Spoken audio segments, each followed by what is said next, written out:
Hello dear students, welcome back to the channel. আজি আমি এইটো ভিডিওত কৰিম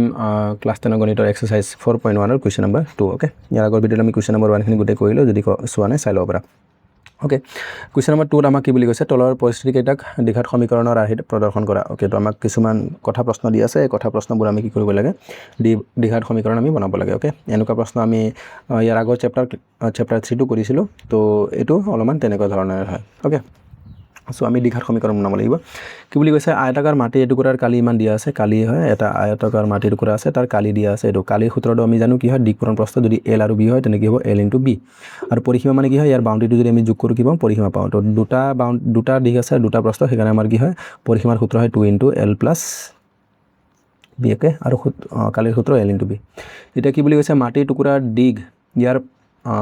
পথালিৰ দুগুণতকৈ দিকটো কি হ'ব পথালিৰ দুগুণতকৈ বেছি দুগুণতকৈ এক বেছি আমি মাটি টুকুৰাটোৰ দিক আৰু প্ৰস্থ উলিয়াব লাগে তো এতিয়া আমি মাটি টুকুৰাৰ কি হয় দিক আৰু প্ৰস্থটো নাজানো কিন্তু ইয়াৰ যদি আমি ভালকৈ পঢ়ো ইয়াত আমাৰ যেটো নেক্সট স্টেটমেন্ট দি আছে সেকেন্ড স্টেটমেন্টটো ইয়াৰ আমি ট্ৰাই কৰিম এটাই সলগ ল'বলৈ ওকে তো মাটি টুকুৰাৰ দিক যেটো দিগৰ কথা কৈ আছে দিকটো কি হ'ব ইয়াৰ পথালিৰ দুগুণতকৈ এক বেছি ওকে তো যেহেতু আমাক এই দিকটো প্ৰস্থৰ লগত তুলনা কৰি আছে পথালি মানে কি হয় প্ৰস্থ এটো হৈ গল দিক আৰু এটো যেটো পথালি কৈ থাকে এটো কি হয় প্ৰস্থ তো প্ৰস্থৰ লগত তুলনা কৰি আছে সেইকাৰণে আমি প্ৰস্থটো ধৰি লম ওকে আমাক ওলা বুলিছে মাটি টুকুৰাৰ দিক আৰু প্ৰস্থ উলিয়াব লাগে তো আমি কি কৰিলাম প্ৰস্থটো ধৰি লম বা আমি দিক আৰু প্ৰস্থ দুটাও ধৰি পাৰো x আৰু y পিছৰ গৈ পেলাই এটাই চলক হ'বগৈ কিন্তু আমি এটাই চলকত কৰিবলৈ ট্ৰাই কৰিম ওকে তো আমি পথালিটো ধৰি লম বা আমি প্ৰস্থটো ধৰি লম x তো কোৱেশ্চন নম্বৰ 2 1 ওকে সমাধান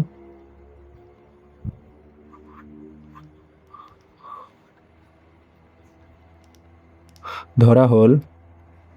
আয়তাকাৰ কি কৈছে মাটি টুকুৰা বুলি কৈছে না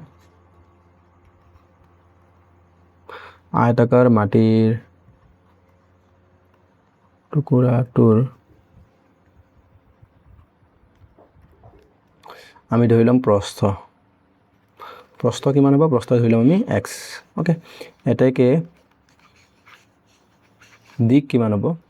এটা এই লিখা ধৰণটো তোমালোকৰ স্কুলত কৰিলে বেলেগ হ'ব পাৰে বা বেলেগ অন্য টিচাৰৰ পৰা পঢ়িলে বেলেগ হ'ব পাৰে কিন্তু শেষত গৈ পেলাই কি হ'ব সমীকৰণটো সকলোৰে একে হ'ব ওকে তো এই লিখা ধৰণটো তোমালোকে নিজৰ মতে লিখিবলৈ পাৰিবা বাস তোমালোকে জানিব লাগে যে এটো কেনেকৈ লিখা উচিত ওকে বা কেনেকৈ প্ৰসেসটো কি হয় এটো জানিলে তোমালোকে নিজৰ মতে লিখিব পাৰিবা পৰীক্ষা হলত সো এটা আমি যদি চাও দিঘৰ কথা কি কৈছিল দিঘৰ কথা কৈছিল ইয়াৰ পথালিৰ দুগুণতকৈ এক বেছি অৰ্থাৎ দিকটো কি হ'ব যেটো আমাৰ প্ৰস্থ আছে তাৰ দুগুণতকৈ এক বেছি তো দুগুণ মানে 2x আৰু তাতকৈ এক বেছি মানে 2x + 1 তো এটো হৈ গল আমাৰ কি হয় তাৰ দিক ওকে এতিয়া আমি যদি আমি চাও কি কৈছে আয়তৰ মাটি টুকুৰা কালি দি আছে কালি মানে আমি জানো কালিৰ সূত্ৰ কি হয় কালিৰ সূত্ৰ আমি জানো আয়তৰ যদি চাও কালি বা এৰিয়া আমাৰ কি হ'ব l * b দিক পূৰণ প্ৰস্থ হয়নে তো এতিয়া আমি ক'ব পাৰো প্ৰশ্ন মতে বা শৰ্ত মতে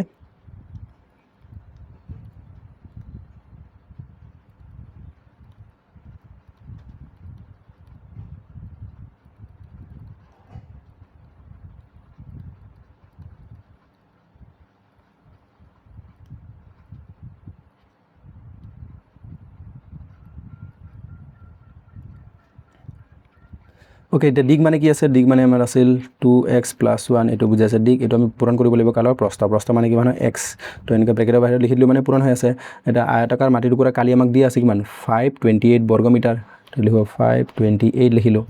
এটা এটো আমাৰ যদি পূৰণ কৰি দিও এটো 2x আৰু 2x পূৰণ হ'ব তো 2x² + এটো x * x এফালে আছে 528 টো খুফালে প্লাসত আছে বামফালে আহিলে আমাৰ মাইনাসত 528 = 0 তো এটো হৈ গল আমাৰ নিৰ্ণয় দ্বিঘাত সমীকৰণ তো লিখি দিবা কি বুলি কৈছিল আমাক দ্বিঘাত সমীকৰণ লিখিব দিছিল বাস একো লিখিব নালাগে তো এটো হ'ব আমাৰ आंसर ওকে এতিয়া যদি আমি চাও 2 নম্বৰ প্ৰশ্নটো আমাক কি বুলি কৈছে দুটা ক্ৰমিক যোগাত্মক অখণ্ড সংখ্যাৰ পূৰণফল 306 আমি সংখ্যা দুটা উলিয়াব লাগে দুটা ক্ৰমিক যোগাত্মক মানে পজিটিভ ওকে এটো এটা কথা এটো এটা ইনফৰমেশন অখণ্ড সংখ্যাবোৰ যে আমি চাও পজিটিভ কিমানৰ পৰা ষ্টাৰ্ট হ'ব 1 ৰ পৰা 1 2 3 4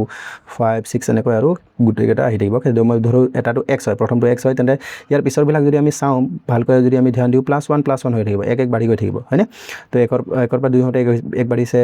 2 ৰ পৰা 3 হতে এক বাঢ়িছে তো ক্ৰমিকভাৱে যদি আমি চাই যাও এক বাঢ়ি যায় তো প্ৰথম সংখ্যাটো যদি x হয় তাৰ পিছতে কি হ'ব x + 1 তাৰ পিছতে কি হ'ব x + 2 এক বাঢ়ি গৈ থাকিব হয়নে তো এটোই কৈছে দুটা ক্ৰমিক এটা দুটাৰ কথা কৈছে যদি মই এটাটো x ধৰো আনটো কিমান হ'ব x + 1 যোগাত্মক সংখ্যাৰ পূৰণফল এটা আমি এই দুটা পূৰণ কৰিব লাগিব তেতিয়া পূৰণ কৰিলে কিমান হ'ব বুলি কৈছে 306 ওকে তো এইটো আমি ধৰি ল'ম কোৱেশ্চন নম্বৰ 2 নম্বৰ ওকে সমাধান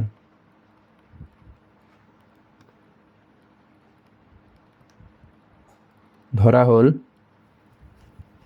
প্ৰথম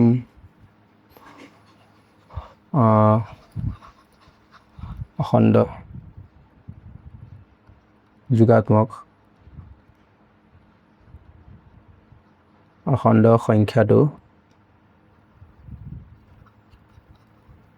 x ওকে এটাকে দ্বিতীয় খণ্ড সংখ্যাটো হ'ব কিমান হ'ব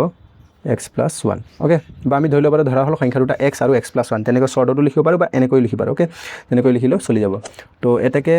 বা শ্বৰ্টৰ মতে বা প্ৰশ্ন মতে আমি এতিয়া কি কৰিম এই সংখ্যা দুটা আমি কি কৰিব লাগিব পূৰণ কৰিলে তাৰ পূৰণফলটো কিমান হ'ব 306 তো আমাৰ সংখ্যা দুটা আছিল x আৰু x + 1 এইটো যদি মই পূৰণ কৰোঁ কিমান হ'ব 306 ওকে চেয়াৰ পৰা মই কি পাম x পূৰণ x স্কোৱাৰ এইটো x গুণ x আৰু ইফালে আছিল আমাৰ 306 আছিল তো বাওঁফালে আনিলে কি হ'ব 306 হৈ যাব মাইনাছ আৰু ইকুৱেলছ টু 0 তো এইটো হ'ব আমাৰ নিৰ্ণয় সমীকৰণ